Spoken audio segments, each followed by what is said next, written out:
बिस्मिल्लाहिर्रहमानिर्रहीम, अस्सलामु अलैकुम। लाखों करोड़ों दुरूदो सलाम मोहम्मद मुस्तफ़ा सल्लल्लाहु अलैहि वसल्लम और आले मोहम्मद पर। मैं हूँ उमर दराज गोंदल और आप मेरा यूट्यूब चैनल देख रहे हैं। नाजरीन, आज इस जंग के हवाले से मैं आपको तमाम तर जो अपडेट्स अब तक पहुँचाता हूँ, जो रूस से मुतल्लिक भी होती हैं, यूक्रेन से मुतल्लिक भी होती हैं, जहाँ पर कोई पेशरफ्त होती है हम फौरी तौर पर वो पेशरफ्त लेके आपकी खिदमत में हाजिर होते हैं। आज रूस को और पुतिन को बिलखुसूस एक बड़ा झटका लगा है और उनका एक अहम जर्नैल, जो आप ये कहें कि इस पूरी की पूरी मुहिम को, यूक्रेन की जंग को ऑन ग्राउंड लीड कर रहे थे, यानी अपने मुल्क के अंदर बैठ के कमांड नहीं कर रहे थे, बल्कि ऑन ग्राउंड यूक्रेन के अंदर मौजूद थे। जो उनकी फौज है, उनके डिप्टी कमांडर मारे गए हैं। और इसमें तमाम इंटरनेशनल मीडिया इस बात की तस्दीक कर रहा है कि रूसी फौज का ये जर्नैल, जो कई अहम मिशन इससे पहले मुकम्मल कर चुका है, यूक्रेन से पहले बाहर अमेरिका को चैलेंज कर चुका है, दीगर ताकतों को कर चुका है, और समझें कि इसके ऊपर पुतिन का बहुत ट्रस्ट था, लेकिन आज यूक्रेन की जानिब से कहा गया है कि वो मारा गया है। मैं आपको पहले नंबर के ऊपर ये बताऊंगा, फिर दूसरे नंबर के ऊपर आपको ये बताऊंगा कि मामला अब कुछ इस तरह से है कि यूरोप, जो अपने आप को बहुत सिविलाइज्ड कहता है, अपने आप को बहुत महफूज मुल्क समझता है, उन्होंने जो रूस के सिफारत खाने हैं उनको सिक्योरिटी प्रोवाइड करना भी उनके बस की बात नहीं रही है। और जो रूस के सिफारती मिशंस हैं उनके ऊपर हमले शुरू हो गए हैं और उनके सिफारत खानों के ऊपर बम से हमले किए गए हैं, ट्रकों के साथ हमले किए गए हैं।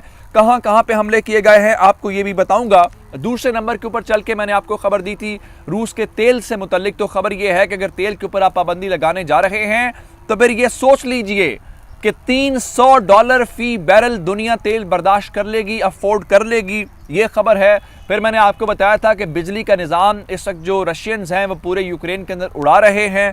तो मेरे पास खबर यह है कि लाखों की तादाद में जो लोग हैं वो इस वक्त बिजली और गैस से महरूम है। और आखिर में मैं आपको जर्मनी से मुतालिक बताऊंगा। जर्मनी इस एक बड़ी अजीब सी पॉलिसी लेके चल रहा है, यूरोपीय यूनियन और रशिया को भी, यूरोपीय यूनियन और नाटो को सपोर्ट करता है, दूसरी जानिब अपने मफादात को भी देखता है, रशिया का सर बिगाड़ना भी नहीं चाहता। उन्होंने आज 7 बड़ी मईशतों का इजलास बुला लिया है और उसको होस्ट जर्मनी करने जा रहा है। तो आज क्या फैसला होने जा रहा है ये भी आपको बताएंगे। लेकिन अगर आपने अभी तक चैनल सब्सक्राइब नहीं किया और आप चाहते हैं कि आपको मुस्तनद और बरवक्त खबरें मिलती रहें, तो हमारा चैनल सब्सक्राइब कर लीजिए, बेल आइकन के ऊपर क्लिक कर लीजिए ताकि हमारी आइंदा आने वाली वीडियोस बर वक्त आप तक पहुंच रहे। मैं सबसे पहले आपको ब्रेकिंग न्यूज़ देना चाहता हूं, और वो ब्रेकिंग न्यूज़ ये है कि रूस की फ़ौज का एक ऐसा जर्नैल जो उनका एसेट था, जर्नैल सारे ही, हर फौजी इंपॉर्टेंट होता है, लेकिन कुछ फौजी ऐसे होते हैं जो ख़ास मिशंस के लिए रखे जाते हैं, उनका तजर्बा, उनका टैलेंट जो होता है। मैं अभी यूक्रेन वाली जंग की तरफ जाना ही नहीं चाहता, मैं आपको वापस लेके जाना चाहता हूँ जो सीरिया वाली वॉर थी, मैं आपको लेके जाना चाहता हूँ जब चेचनिया वाला उनका प्रॉब्लम था, उस सारे मामले के दौरान, खासकर जब अमरीकियों के साथ एक प्रॉक्सी वॉर लड़ी सीरिया के अंदर, तो वहाँ पे रूस ने अपनी फौजें भेजी और रूस के जो ट्रस्टेड लोग थे, खासकर पुतिन के, उन्होंने वहाँ पे अमरीका को बिल्कुल कामयाब नहीं होने दिया। अब इस सारी सूरत हाल के दौरान मामला ये हुआ कि एक अहम जर्नैल जिसने सीरिया का मिशन कंप्लीट किया था, जिसने चेचनिया वाले मामले के ऊपर रशियन फौज की लाज रखी थी, वही जर्नैल, उसको पुतिन ने अब ऑन ग्राउंड जो लोग भेजे हैं, जिनको इस किस्म की मुहिम का तजर्बा भी है, जो पुतिन के करीब भी हैं, तो उनका ही इंतखाब यूक्रेन के मामले के ऊपर भी किया गया। अब मैंने आपको बता चुका हूं कि 95% फौज जो इस वक्त रशिया की है वो यूक्रेन के अंदर दाखिल हो चुकी है, तो उसकी लीडरशिप भी उसके साथ है। ऐसा नहीं है कि सिर्फ सिपाही और जो लो रैंकर्स हैं वही हैं, बल्कि जर्नैल लेवल के लोग भी इस वक्त शामिल हैं।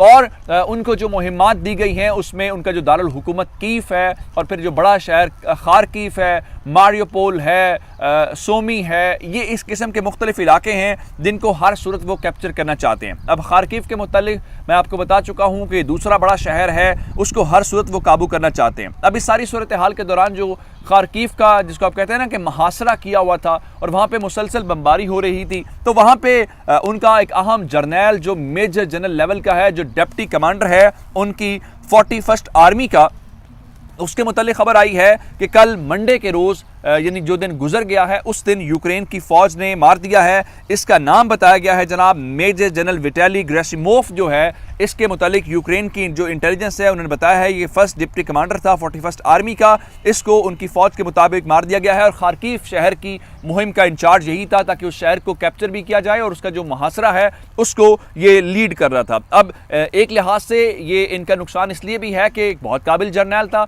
दूसरे नंबर के ऊपर चल के जो 41st आर्मी रशिया की है वहाँ पे इससे पहले भी इनका जनरल एंड्री जो सुकोविस्टेव था वो भी मारा गया था। तो इस सिर्फ 41st आर्मी के 2 जर्नल मारे गए हैं। ये बुनियादी तौर पे एक स्ट्राइक कोर के तौर पे काम करती है, जिस तरह मैंने आपको बताया कि बाकी भी मिशन जो मुकम्मल करके आए हैं तो ये भी मिशन उनको दिया गया था, लेकिन ये मिशन कामयाब नहीं हुआ और ये रूस के लिए, रूस की फौज के लिए, प्यूटन के लिए एक बड़ा झटका है। काबिल आदमी जो है वो मारा गया है। दूसरी जानिब सूरत हाल ये है कि जो रूस के सिफारती मिशंस हैं, जो सिफारत खाने हैं, उनके ऊपर भी यूरोप के अंदर हमले शुरू हो गए हैं। अगर पाकिस्तान, इंडिया, बांग्लादेश, श्रीलंका के अंदर ही काम होता तो अमेरिकन तशवीश का इजहार करते और कहते जनाब कि आप जनेवा कन्वेंशन, वियना कन्वेंशन, फ्लां कन्वेंशन, उनका नाम लेके कि आप डिप्लोमेटिक जो मिशंस हैं उनकी सिक्योरिटी को यकीनी बनाएं। अब आयरलैंड के अंदर जो उनका दारुल हुकूमत डबलिन है वहाँ पे रूस के सिफारती मिशन के ऊपर जनाब अली ट्रक के साथ हमला किया गया है। उनके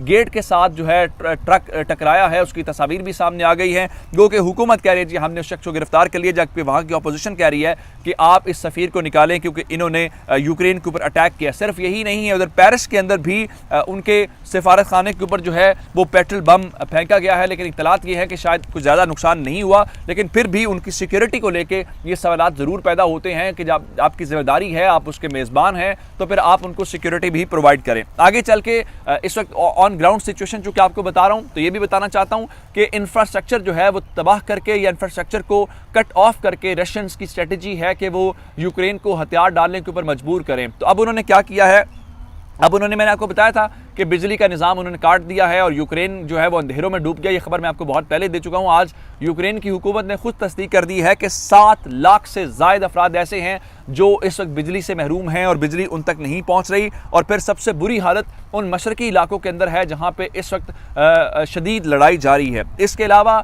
2.5 लाख अफराद ऐसे हैं जो गैस से भी महरूम है। आपको अंदाज़ा होना चाहिए कि वहाँ पर टेम्परेचर क्या है, मौसम की सूरत हाल क्या है, और अगर वहाँ पर गैस और बिजली अवेलेबल ना हो तो शहरियों की ज़िंदगी हराम हो जाती है। उनके लिए एक बिल्कुल सूरत हाल उनके हाथ से निकल जाती है। दूसरी जानिब अब मैं आपको एक और बात बताना चाहता हूँ। इस वक्त कल मैंने आपको बताया था कि जो फूट पड़ गई है वो कह रहे हैं जनाब आप इनके ये जो एनर्जी एक्सपोर्ट्स हैं उसके ऊपर पाबंदी हम नहीं लगा सकते, हमारे पास मुतबादिल ही नहीं है। लेकिन अब एक और बात सुनिए कि रूसी तेल पर पाबंदी की खबरें हैं। अमेरिकन उसके ऊपर जो है अपने हाउस से अप्रूवल ले रहे हैं, जिसके बाद बाइडन को अथॉरिटी दी जाएगी। लेकिन इस अथॉरिटी से पहले ही सूरत हाल काबू से बाहर होती हुई दिखाई दी है। आज नायब वज़ीर आज़म जो रशियन है उन्होंने कहा कि देखो आप पाबंदी नहीं लगा सकते, अगर आप पाबंदी लगाएंगे तो ये जो तेल है वो हाईएस्ट प्राइसेस के ऊपर है, ये $300 फी बैरल के ऊपर चला जाएगा। और $300 फी बैरल के ऊपर गया तो पाकिस्तान जैसे ममालिक जो हैं वो क्या करेंगे, क्योंकि जो अमेरिकन हैं वो इस वक्त अपना ऑयल एक्सपोर्ट वहाँ से करते हैं। फिर वही नहीं है, सिर्फ 30% से भी ज़ायद जो यूरोप है वो अपनी तेल की ज़रूरियात रशिया से पूरी करता है। और इस सिलसिले में उन्होंने बड़ी सिंपल सी बात आज रशियंस ने की है कि ठीक है, अगर आप हमारे ऊपर पाबंदी लगाएंगे तो हम यूरोप को गैस भी बंद कर देंगे, तो फिर तेल आप बंद करेंगे, गैस हम खुद बंद कर लेंगे। जिसके बाद जर्मनी को जान के लाले पड़ गए हैं और जर्मनी ने आज बड़ा इजलास बुला लिया है। और ये यूरोपीय ममालिक का, यूरोप के रहनुमाओं का, दुनिया के 7 बड़ी मईशतों का इजलास है, G7 जिसको आप कहते हैं। G7 का आज वर्चुअल इजलास होगा, उनके मिनिस्टर्स आज शरीक होंगे और इस सारी सूरत हाल के दौरान जो कोई अगर मुतबादिल है या किस तरीके से इससे काउंटर करना है, आज सर जोड़ के बैठेंगे कि कोई हल है या फिर चुप करके अब बस देखते जाएं, जो रशिया करता है उसको फॉलो करते जाएं। जब तक की अपडेट्स थी, मुझे उमर दराज गोंदल को फेसबुक, ट्विटर, इंस्टाग्राम के ऊपर फॉलो कर सकते हैं। मेरा यूट्यूब चैनल सब्सक्राइब कीजिएगा। आपकी इस बातों का बहुत शुक्रिया। खुदा हाफिज़।